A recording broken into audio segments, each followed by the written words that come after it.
Au travers de cette petite vidéo amusante de Photoshop, nous allons voir comment réaliser un effet de glace appliqué sur du texte avec les filtres Photoshop. Pour ce faire, donc, nous créons d'abord un nouveau document, CTRL-N au fichier nouveau, arbitrairement de largeur 600 pixels et de hauteur 400 pixels, que nous validons, sur lequel, avec une couleur noire au premier plan, et l'outil texte de la palette outils, avec une taille de police suffisamment importante, nous allons écrire le texte glace. Si la taille de police n'appartient pas à la liste, il suffit dans sa barre d'options de saisir la taille voulue et de valider.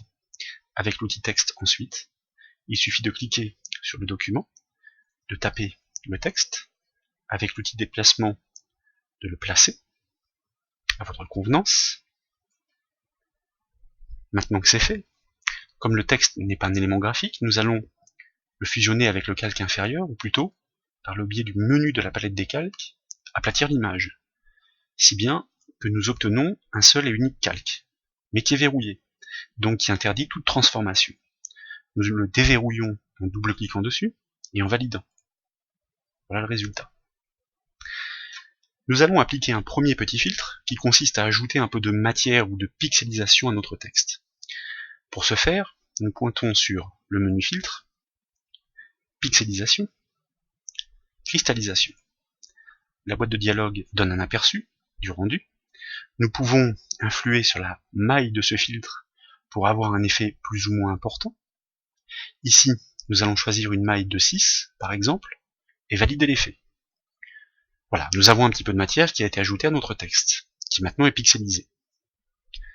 Nous allons inverser le jeu des couleurs par le biais du menu Images, Réglages, Négatif. Nous avons un texte blanc, ou du moins ce qu'il en reste, sur fond noir. Pour donner l'illusion que la matière du texte est transportée, et donner le rendu de la glace, nous allons utiliser ensuite un filtre soufflerie, c'est-à-dire un vent très fort qui va transporter la matière sur son passage. Sauf que la soufflerie s'applique de la droite vers la gauche ou de la gauche vers la droite.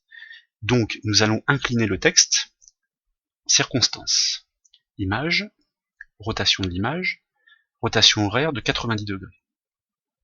Maintenant que c'est fait, nous pouvons appliquer notre filtre soufflerie, filtre esthétique soufflerie. Vous voyez le rendu qui est donné ici, soufflerie, avec un vent qui souffle de la droite vers la gauche ou de la gauche vers la droite, à vous de voir. Ici, droite vers la gauche est plus indiqué. Nous faisons OK. Nous avons un petit rendu qui donne l'illusion effectivement que la matière coule. Il n'est pas très important, donc nous allons l'amplifier en appliquant de nouveau ce filtre. Soit nous repassons par la même boîte de dialogue, soit le raccourci clavier CTRL F permet d'appliquer une deuxième fois de suite le filtre que nous venons d'appliquer. C'est d'ailleurs ce qu'indique le menu filtre, soufflerie, CTRL F, car c'est le dernier.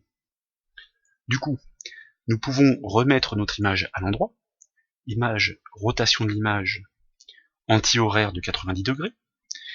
Il ne nous reste plus qu'à appliquer un dernier réglage pour donner l'illusion qu'il y a le bleu de l'eau qui est piégé dans la glace de ce texte, par le biais du menu Image, Réglage, Courbe.